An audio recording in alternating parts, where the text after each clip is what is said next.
Situation en Haïti ce matin, on mesure peu à peu l'étendue de la catastrophe après le passage de l'ouragan Matthew. Plus de 900 morts, plus de 350 000 sans-abri dans certaines villes. 80% des maisons ont été balayées. Il y a urgence à agir. Bonjour lieutenant-colonel Fouazel, vous êtes avec nous en direct d'Orly, d'où vous allez vous envoler d'ici un peu plus d'une heure maintenant avec une trentaine de secouristes. D'abord, qu'est-ce que vous savez de la situation qui vous attend sur place ? Écoutez, ce que je sais, c'est assez simple, c'est l'apocalypse. C'est les mêmes images que nous avions vécues il y a quelques années quand nous étions allés aux Philippines. C'est les mêmes images rencontrées quand nous sommes allés au Népal. C'est exactement ça. Des vents absolument incroyables qui balayent tout et qui laissent une population dans une détresse absolue.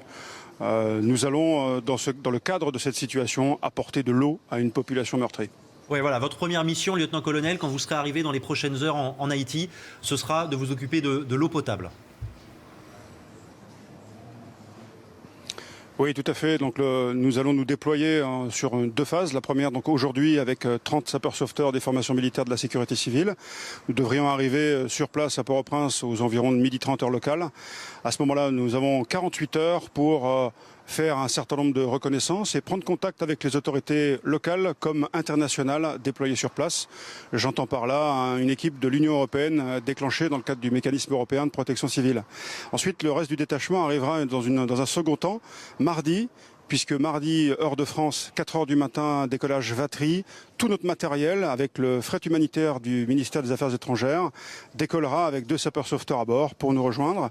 Et enfin, les 28 derniers sapeurs-sauveteurs en provenance de l'USC 7 de Brignoles décolleront de Lyon à 5h du matin mardi.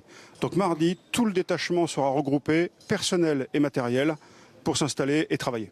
Il y a la question de l'eau potable, on le disait, évidemment fondamentale pour éviter ou limiter les épidémies. Quelles sont les autres priorités ?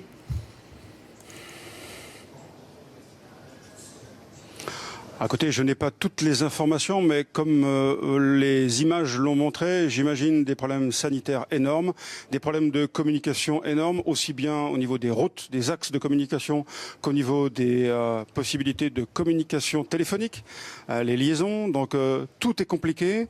Se rendre sur les lieux est compliqué. Et en plus, a priori, les problématiques médicales interviennent. Il y a des nombreux blessés. Donc on est bien dans une zone d'apocalypse.